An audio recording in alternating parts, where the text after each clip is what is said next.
Անցյալ սեպտեմբերից Բերդ համայնքի Նավուր գյուղի դպրոցականները դասերն անցկացնում են ոչ հարազատ հարկի տակ։ Դպրոցի կեսդարյա շենքը ամբողջովին քանդվել եւ տեղում կառուցվում է կրթահամալիր։ Կառավարության 300 դպրոց եւ 500 մանկապարտեզ ծրագրով։ Չնայած դասերը շարունակվում են հարմարեցված տարբեր շինություններում, պարապմունքները ոչ մի օր չեն դադարել, ասում են ուսուցիչները։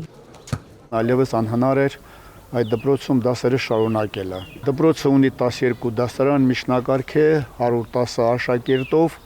46 աշակերտ տեղավորված է համայնքի պատկանող շենքում, իսկ մյուս երեխաները տեղավորված են Նավուրի նախկին մանկապարտեզի շենքում։ Այսօրվա դրությամբ դպրոցը գործում է լրիվ ծանրաբեռնվածությամբ, որևէ դժվար խոչընդոտներ չկա։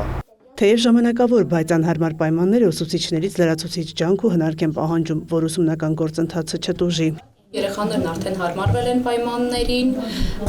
դասը գիտելիք ստանալու վրա չի ազդում մեր շենքային պայմանները այս պահին։ Լաբորատոր գույք ունենք, բայց այստեղ տեղադրելն ու օգտագործելը դրանք անհարմար է։ Որոշակի մեթոդներ ուսումնասիրել ու գտել եմ, կիրառում եմ այս պահին։ Օրինակ, քիմիայի կենսաբանության լաբորատոր աշխատանքները որոշակի ծրագրերի միջոցով են իրականացնում հավելվածներով։ Այսինքն երեխաները ի վերջո հմտությունը, կարողունակությունը կարողանում են ապահովել։ Իսկ արդեն նախկին դպրոցի տարածքում ծավալվում է շինարարությունը։ 250 աշակերտի համար նախատեսված կրթահամալիրը կլինի երկհարկ, անհրաժեշտ բոլոր պայմաններով։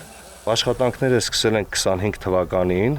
հոկտեմբերի վերջ սկսվել է քանդման աշխատանքները։ Աշխատանքները ընթանում են նորմալ տեմպերի մեջ, եղանակային պայմաններից ելնելով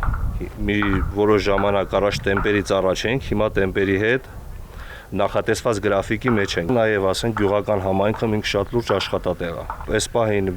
մոտ մի 15 հոգի գյուղից ունենք աշխատող։ Ամեն ինչ կատարվում է որակով։ Առավոտ ժամի 9-ից մինչև իրգուն ժամ 6-ը ամեն օր վերահսկողության տակ է, ամեն մի շուրուբից բռնած, ամեն մի արմատուրից բռնած, ամեն ինչ հաշվարկած իր տեղով գնում է ըստ որակի։ Թեև ավարտը նախատեսված է 2027-ի հոկտեմբերին, շինարարները վստահեցնում են երեխաները հաջորդ տարվա սեպտեմբերի 1-ը կդիմավորեն արդեն նորակառույց կրթահամալիրում։ Մայա Խաչատրյան, Գայանե Թամամյան, Վահրամ Զարգարյան, լուրեր։